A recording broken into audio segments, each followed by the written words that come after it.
वत्तु विज्जम निरूवेमो। पंच परमेष्ठी भगवान की, आचार्य भगवान गुरुवर विशुद्ध सागर जी महाराज की।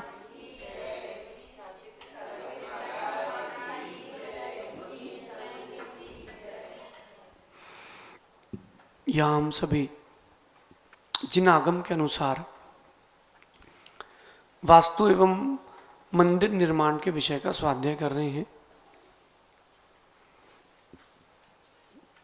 अधिकतम 15 दिन का विषय वत्तु विद्या के अनुसार बचा है। इसके बाद आपको जो भिन्न भिन्न ग्रंथ और केस स्टडी है उस पर अपन विचार करेंगे। बहुत सारे विद्वानों ने बहुत सारी केस स्टडी करी और उन्होंने उसको उस तरीके से जिया है, तो उनके प्रतिफल क्या मिले प्रैक्टिकल, वो अपने लिए बहुत काम की चीज़ है।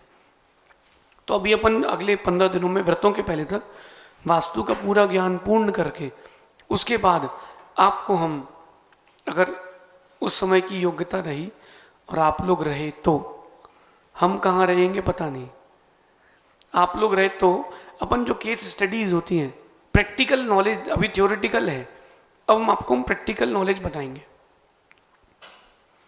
कि एक व्यक्ति, उसकी फैक्ट्री यहाँ यहाँ ऐसी ऐसी थी और उस फैक्ट्री का उसके क्या क्या प्रभाव पड़ा, वास्तु बदलने के बाद क्या प्रभाव पड़ा, पूरे भारत से उस प्रैक्टिकल नॉलेज को अपन देखेंगे।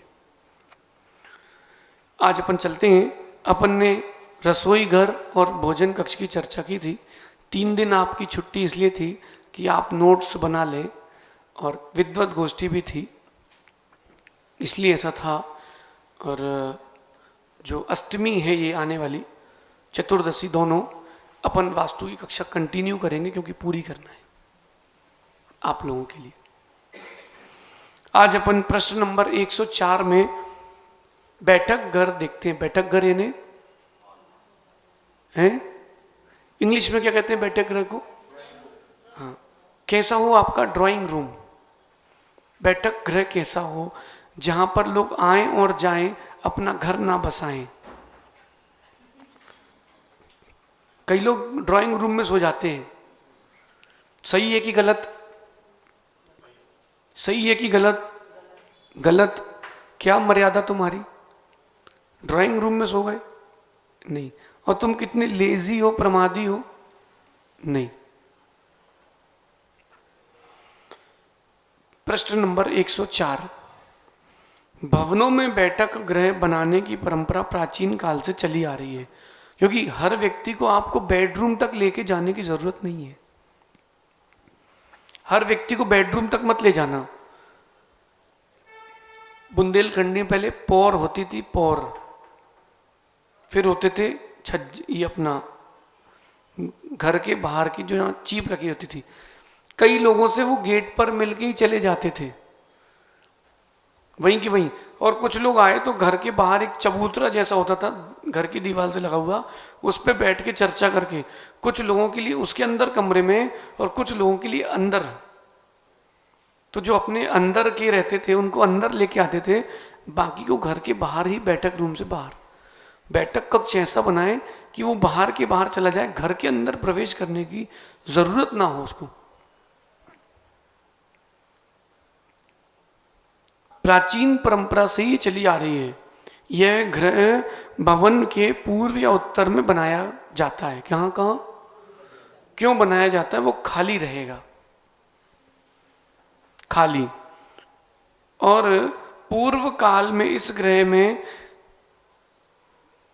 कालीन और गद्दे बिछाए जाते थे नीचे बैठने के, जमीन में, तथा मसनद और तकिए दक्षिण या पश्चिम में लगाए जाते थे, जिससे बैठने वाले का मुख पूर्व या उत्तर में दिशा में दिखे। यानी जो चित्र वगैरह होते थे उनके लिए ऐसे व्यवस्था रखते थे अपन दक्षिण में कि वो तकिया वगैरह, गद्दे वगैरह, टिकने की चीज, कि वो पीछे रहे तो टिकेगा दक्षिण में, मुख रहेगा उत्तर में।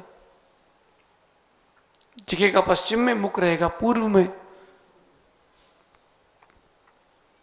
बैठक गृह की शोभा वृद्धि के लिए बैठक गृह की छत पर झूमर यानी फानूस, क्षमा सागर जी इस शब्द का बहुत प्रयोग करते थे, फानूस पर बैठी हुई चिड़िया, बहुत उनकी अच्छी कविता है एक। फानूस लटकाए जाते हैं। कहां पर? बैठक कक्ष की छत पर। लेकिन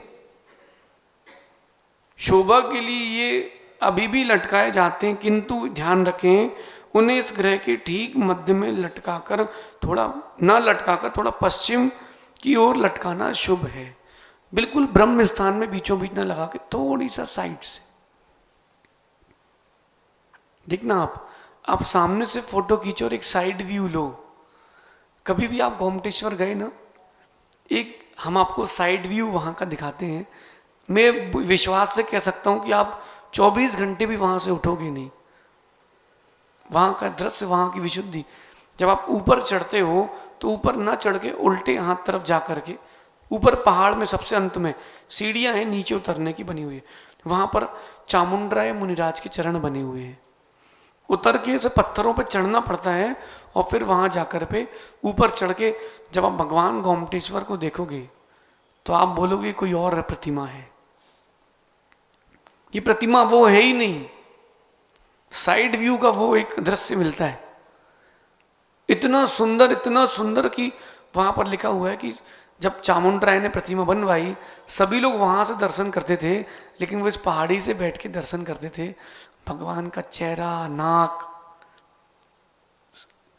सुपार्श्व भाग इतना सुंदर लगता है, इतना सुंदर लगता है, जितना सुंदर सामने लगता है उससे कई गुना अधिक भगवान का मुखमंडल ऊपर से लगता है सुंदर।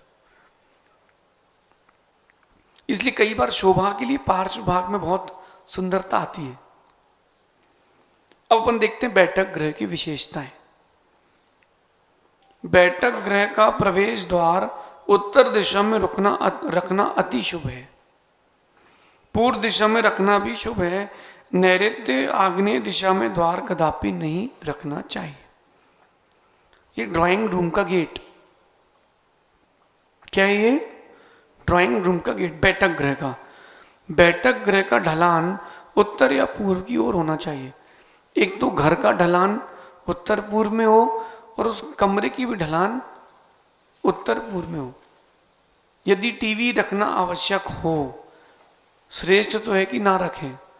टीवी रखोगे तो लोग ज्यादा देर तक रुकेंगे। और अतिथि संविभाग के लिए मना नहीं कर रहे, जितनी देर तक बैठक में लोग बैठेंगे उतना आपका समय व्यर्थ होगा। नहीं तो दो बुंदेलखंडी औरतें मिल जाएं, 2 बजे से बात चालू होगी और जेसीबी की जगह जेबीसी करते करते शाम हो जाएगी, फिर बोलेंगे चलो आपका चूठड़ूला बना लेते हैं। ये 3 घंटे व्यर्थ हैं। इसीलिए कह रहे हैं टीवी ना लगाएं। लगाना पड़े माना कि तो आग्नेय, दक्षिण या पश्चिम में ही रखना चाहिए। ईशान कोण में कदापि नहीं रखना चाहिए। वायव्य कोण में रखने से वह अधिक चलेगी, ज्यादा देर तक ऑन रहेगी।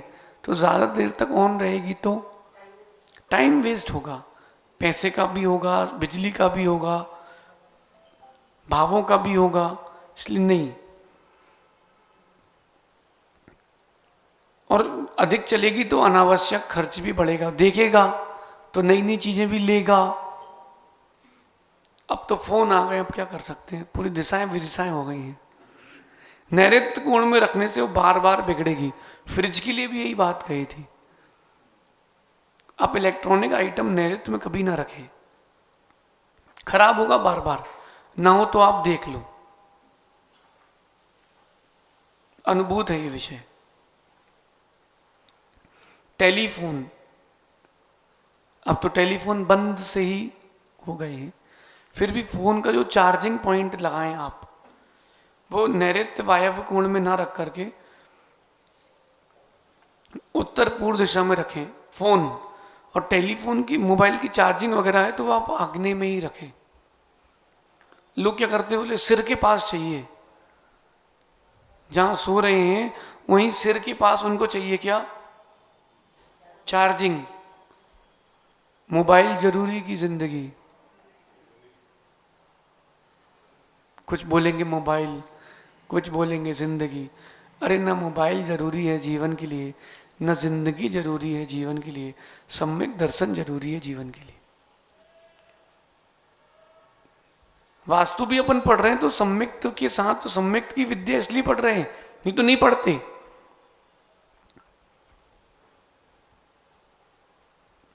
टेलीफोन का हो गया, अब कह रहे हैं बैठक गृह। क्या कह रहे हैं? बैठक गृह में स्त्रियों के, बैठक गृह में स्त्रियों के चित्र कदापि नहीं लगाना चाहिए। बैठक गृह में स्त्रियों के चित्र कदापि नहीं लगाना चाहिए। क्यों? पशु पक्षियों के, महाभारत के एवं झगड़ते हुए बच्चों के चित्र भी नहीं लगाना चाहिए। देखो ध्यान से, स्त्रियों के चित्र लगाओगे परिणाम विकृत होंगे। आप स्त्रियों के चित्र लगाओगे तो परिणाम विकृत होंगे, फिर इंद्रिय सुख की ओर रुझान जाएगा।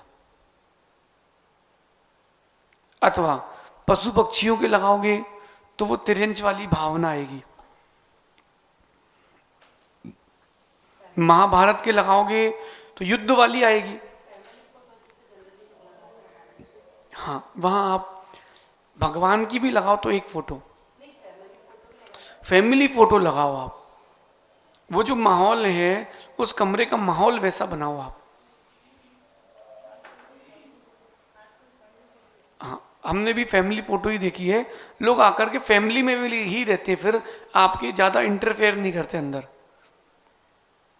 और उसको वो जो फैमिली फोटोज हैं वो समय समय पर बदलते रहो, तो पुरानी पुरानी पारिवारिक स्मृतियां रहेंगी, तो परस्पर में प्रीति रहेगी। अभी यहां पर समय सार नहीं लगाना। परिवार में आप हो तो एक पारस्परिक एक प्रीति का माहौल होना चाहिए। बेटा माँ को देख के घुर रहा है, माँ बेटे को देख के घुर रहा है, जो नाती पोते हैं वो पानी के लिए ना पूछें, ऐसी स्थिति ना आए। फैमिली फोटो लगाएं, बचपन की फोटो लगाएं। आप बच्चे को लिए हुए हो तो उसको लगेगा कि हमारी माँ है, कैसे पाला है। ये इन सब चीजों से बैठक गृह में आपकी एक विशेषता आएगी।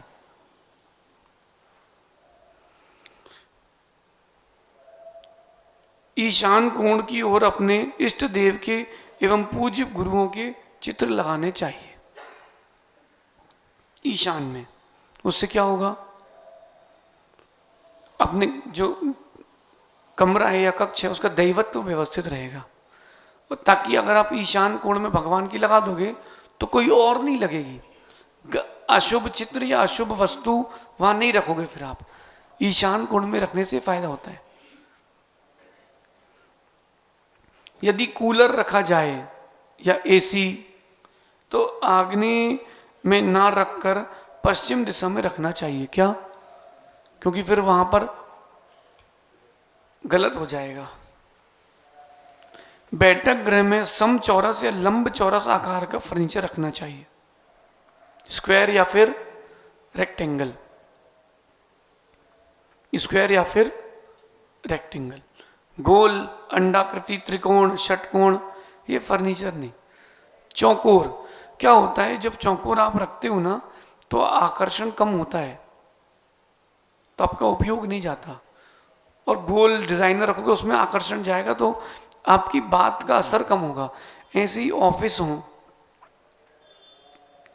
आपका ऑफिस है, स्टडी टेबल है, ज्यादा डिजाइनर नहीं, सिंपल प्लेन। देखो पहले कंप्यूटर टेबल चलती थी, यहाँ कंप्यूटर रखा होता था, नीचे सीपीयू रखने के लिए होता था, कीबोर्ड के लिए होता था, एकदम सिंपल होता था, उसमें कोई ज़्यादा हाईफाई नहीं होते थे। क्यों? स्टडी टेबल है तो रहना चाहिए स्टडी टेबल जैसे ना। इसमें अगर किसी का प्रश्न हो तो पूछें।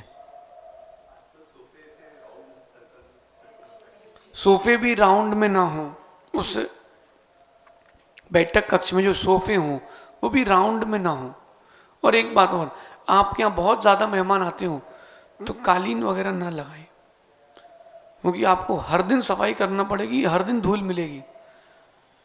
तो बाहर का जो आप रखते हो पैर पोंछने का वो तो रखें, लेकिन ज़्यादा मेहमान आते हो बहुत ज़्यादा तो अंदर कालीन आदि ना बिछाएं। फिर वो जो धूल रहेगी आपको ही फेस करना है, सफाई भी आपको ही करना है, मेंटेनेंस तो करना ही है ना। तो अगर मेहमान ज़्यादा ना आते हो तो कम मेंटेनेंस की चीज़ हो, हाँ उस पर आप पश्चिम दक्षिण दिशा में गमले ऐसे लगाएं कि गंदगी ना फैले, उनकी क्यारी वगैरह की व्यवस्था कर सकते हो तो, नहीं तो पॉट चलते हैं, पॉट उन पर आप कुछ रख सकते हैं। लेकिन प्रयास ये करें कि फूलदानी ना रखें, बैठक के कक्ष में क्या ना रखें, वो जो छोटे से फ्लावर पॉट होते हैं, आप रोज फूल चुन चुन के लाओगे तो उन वृक्षों को पीड़ा होगी। प्रभु के चरणों में रखते तो कोई बात नहीं, शोभा के लिए इसलिए नहीं, अपनी आंखों की तृप्ति के लिए नहीं।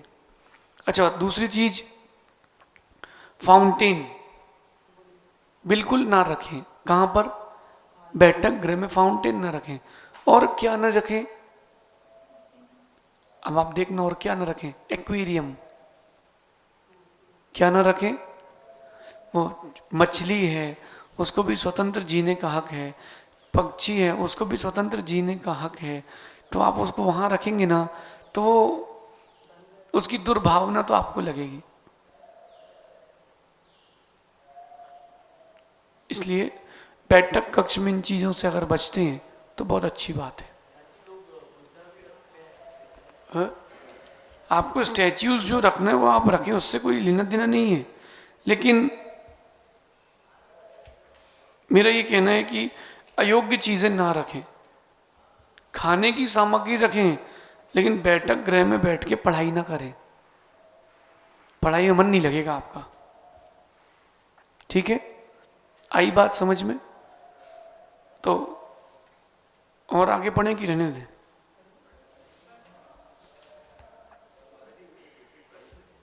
हाँ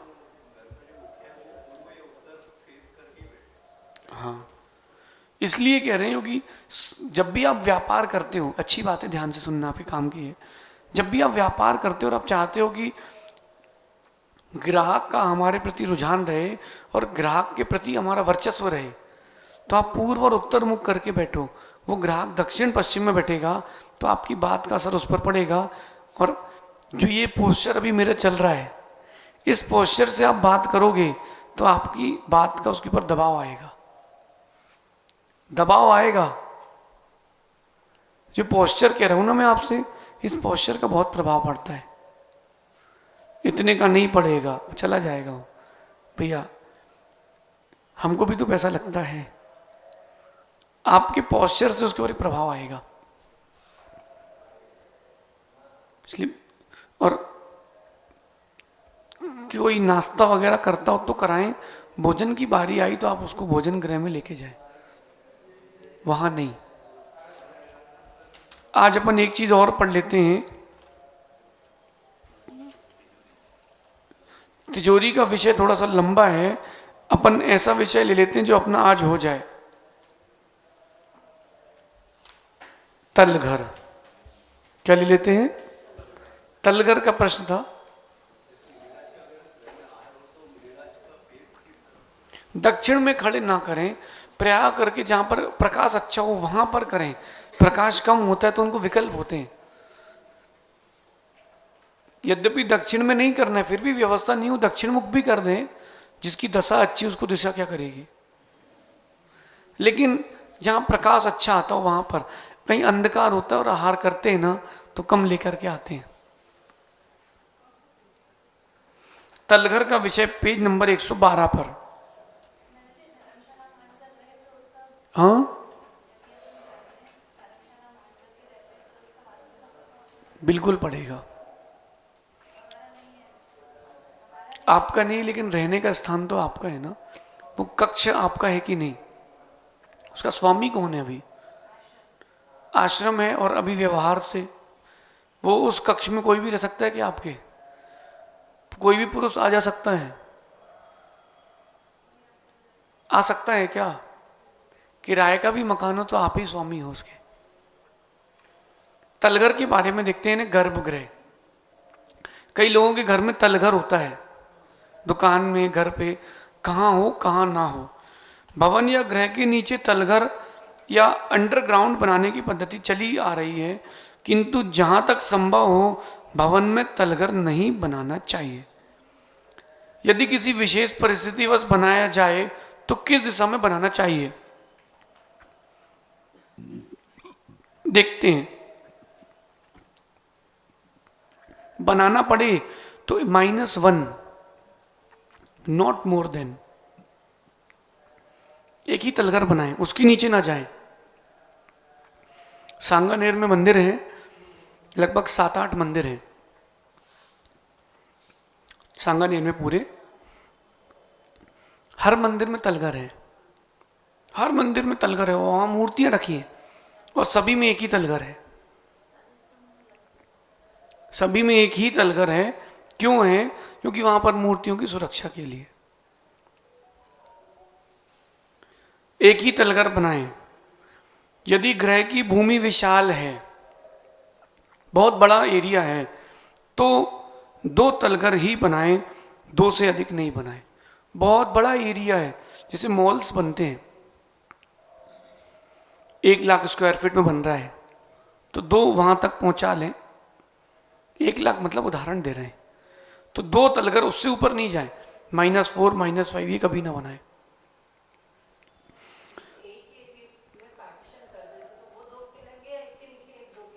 एक के नीचे एक की बात चल रही है।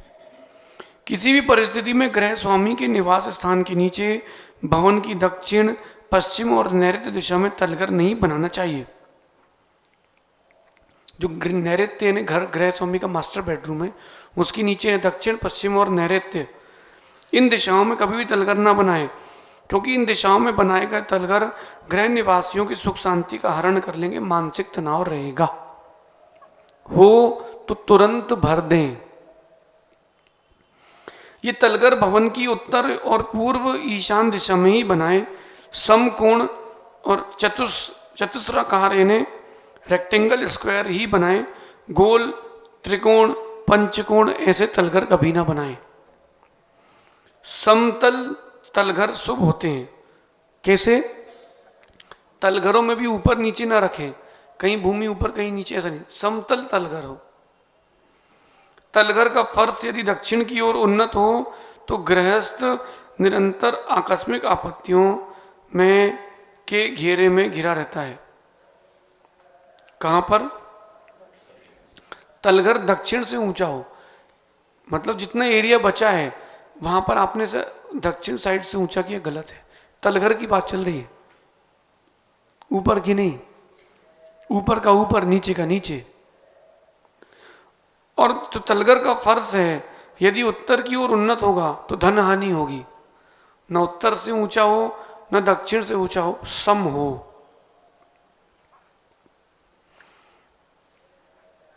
यदि उसका फर्श पूर्व की ओर उन्नत होगा तो घर में सदा संघर्ष होते रहेंगे और सुख सुविधा युक्त सामग्रियां होते हुए भी दुखमय ही जीवन रहेगा। इसलिए किसी भी ओर से वो ऊंचा नीचा ना हो, सम हो। तलघर का द्वार और सीढ़ियां पूर्व अभिमुख होना श्रेष्ठ कहा गया है। कहां? तलघर में जब जाओ तो पूर्व अभिमुख सीढ़ियां हो। सीढ़ियां क्या देख रही हो? पूर्व, यानी अपन जब जाओ तो पश्चिम से उतरे, जब लौट के आओगे तो सीढ़ियां कहां खुल रही हैं? जैसे घर पे लगाते ना पूर्वमुखी, वैसे। तलघर के ईशान, अच्छा, उत्तरमुखी द्वार और सीढ़ियां रोग, शोक, भय, दुख को जन्म देती हैं, इसे उत्तर में ना बनाए। तलघर के ईशान कोण में अलमारियां बनाना निरंतर श्री वृद्धि का कारण है। कहां पर? तलघर का विषय ही विपरीत हो गया। ईशान खाली रखने की जगह उन्होंने, अगर आप तलघर बनाते हो उसमें ईशान कोण में अलमेर रखते हो, लॉकर रखते हो, बहुत अच्छा है। इसके नैऋत्य कोण में भंडार घर बनाना और वजनदार सामान रखना और शुभ है। इसके वायव्य और आग्नेय कोण में नौकरों का निवास, कार आदि रखने का स्थान बनाना शुभ है। कहां पर? तलघर के वायव्य में। ईशान कोण स्थित तलघर में यदि बोरिंग अथवा पानी की टंकी बनाई जाए तो बहुत बहुत शुभ है। अनेक प्राचीन मंदिरों में तलघर बनाए हुए हैं। उनमें से अनेक तलघरों की प्राचीन मूर्तियां भी हैं, किंतु सर्वमान्य व्यक्ति उसमें प्रवेश, सामान्य व्यक्ति उसमें प्रवेश नहीं कर पाते। धार्मिक लोगों को ही उसमें प्रवेश करना चाहिए, क्योंकि आप तो डायरेक्ट चले जाओगे, कैसी अवस्था है क्या पता। मंदिरों के तलघर हो तो थोड़ा सा आराम से खोले। अभी एक जगह की खबर आई थी हमारे पास, गांव का नाम नहीं बताते, वहाँ तलघर मिले 2, लेकिन श्रावकों ने चीप लगा के बंद कर दिए। बोले हमें डर लग रहा है, अंदर कौन जाए। अरे हमने कहा हम तो हैं। एक कहावत है, नंगे से भूत भी डरता है, तो हमको क्या लगेगा, क्योंकि हमारी भावना गलत नहीं है। भगवान होंगे तो बाहर निकाल के लाएंगे, नहीं होंगे तो वहां साधुओं को रुकने का स्थान बनाएंगे। कई तपस्वी तलघरों में समाधि की साधना भी करते हैं, जैसा अपने यहाँ शांतिनाथ मंदिर में मल्लारगंज में होता है, बना हुआ है, वहां पर साधना का स्थान बना हुआ है तलघर में। ध्यान प्रिय कई साधु तलघरों में बैठकर यथाशक्य ध्यान भी करते हैं। तो तलघर में ऐसा कुछ इशू नहीं है, तलघर ना बनाए तो अच्छा है, बनता है तो ऐसा बनाए। इनका घर अगर किसी का, हमने बता चुके पहले, अगर रोड ऊंची बनती चली गई, प्लॉट नीचे हो गया, वो तो ये दोष आगे बताएंगे, ये अविपदगत कहलाता है। क्या कहलाता है? इसलिए पहले ही ऊंचा बनाओ, इसलिए पहले से ही ऊंचा बनाओ, भविष्य को देख करके। पहले के लोगों को देखो आप, 5-6 फीट ऊंचे मकान बनाते थे वो लोग। पानी आ गया तो पहले उसको भरो और ऊंचा करो फिर बनाओ, हानिकारक है। यहाँ एक छोटी सी बात और कह रहे हैं, तलघर और व्यवसाय, कि तलघर में व्यवसाय जो आजकल मार्केट बन रहे, नीचे दुकानें हैं, उनका क्या होगा, लेना चाहिए कि नहीं, वहां दुकान खोलना चाहिए कि नहीं। वर्तमान में बड़े बड़े नगरों में व्यवसाय के लिए तलघर बनाए जाने लगे हैं, किंतु सभी तलघर व्यवसाय में सफल नहीं हो पाते हैं, क्योंकि तलघर व्यवसाय के लिए भी शिल्पज्ञों ने नियम निर्धारित किए हैं। जैसे जिन तलघरों में सूर्य की किरण नहीं जाती है, वे तलघर व्यापार के योग्य नहीं है। ऊपर जंगले रहते हैं ना, ऊपर लाइट जाने के लिए, ऊपर प्रॉपर, अथवा पूर्व दिशा से है तो लाइट पूरी रहेगी, अंदर धूप रहेगी पूरी अंदर। सामने बड़ी बिल्डिंग नहीं हो तो धूप पूरी आएगी। व्यापारी को ऐसे तलघर में कभी लाभ नहीं हो सकता। जिन तलघरों के पृष्ठभाग तक, यानी पीछे तक, या तलघर भूमि के एक चौड़ाई भाग तक प्रातः काल के 7 से 10 बजे तक सूर्य की किरण अंदर प्रवेश करती है, उन तलघरों में व्यवसाय करने से 75% लाभ होगा, 25% नहीं। लाइट पहुंचे 7 से, सूर्य की किरणों से स्पर्शित तलघर भी दिशा विदिशाओं के निमित्त से शुभ शुभ फल देने में समर्थ होता है। जैसे कि भुवन की उत्तर दिशा में बने हुए तलघर सामान्यतः शुभ होते हैं। यदि व्यवसाय संबंधी भारी वस्तु इन तलघरों की दक्षिण पश्चिम की ओर रखी जावे और व्यापारी उत्तर उन्मुख बैठे कर व्यापार करे तो उसे कुछ विशेष लाभ होगा। मतलब दक्षिण पश्चिम में सामग्री और उत्तर मुख करके बैठे। वायव्य कोण में बने हुए तलघर में यदि बड़े बड़े रोशनदान बने रखे हों, वायव्य कोने का है और बड़े बड़े रोशनदान हों, अथवा इन तलघरों का प्रमुख द्वार या खिड़कियां उत्तर दिशा में रखी जाएं तो व्यवसाय अच्छा चलेगा। वायव्य दिशा में आप खिड़की खोल कर रखें।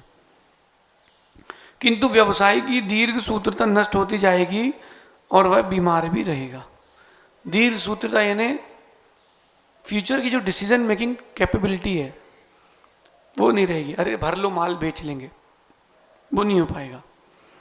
नैऋत्य कोण में बने तलघर में से व्यापार में कभी लाभ नहीं हो सकता है। नैऋत्य कोण का तलघर कभी लाभ नहीं देगा। व्यवसाय में सदा हानि होते हुए भी तथा तलघर के बदल देने की इच्छा होते हुए भी वह उसे छोड़ नहीं सकेगा। बीमार और त्रस्त रहते हुए भी तलघर को छोड़ने में उसके लिए असमर्थता महसूस होगी। इसलिए नैऋत्य कोण के तलघर की दुकानें ना लें। नैऋत्य कोण के तलघर में यदि कुआं खोद दिया जाए, बाप रे, तो गृहपति भयंकर संकटों में फंसा रहेगा। शरीर में खून की कमी होती जाएगी, अपमृत्यु भी हो सकती है अथवा आत्मघात भी कर सकता है। अंत में कह रहे हैं आग्नेय कोण स्थित तलघरों में अग्नि संबंधी व्यवसाय करें, वायर है, इलेक्ट्रिसिटी संबंधी है, ये व्यापार करें। इसके अतिरिक्त कोई भी व्यवसाय ना करें, अग्निदेव अन्य व्यवसायों को स्वाहा कर देंगे। मतलब वो जो अग्नि तत्व है वो अन्य व्यवसायों को समाप्त कर देगा। इसलिए तलघर का पन्यास विषय समझा और बैठक गृह का पन्यास दो विषय समझे। कैसा हो बैठक गृह और तलघर का क्या वास्तु विज्ञान है। तलघर का वास्तु विज्ञान क्या है, तलघर की दुकानें ले कि ना लें, लें तो किस कोने की लें, इस विषय को उपन्यास स्पर्श किया है। कल अपन तिजोरी के बारे में विशेष रूप से समझेंगे। भगवान महावीर स्वामी की, आचार्य भगवान गुरुवर विशुद्ध सागर जी महाराज की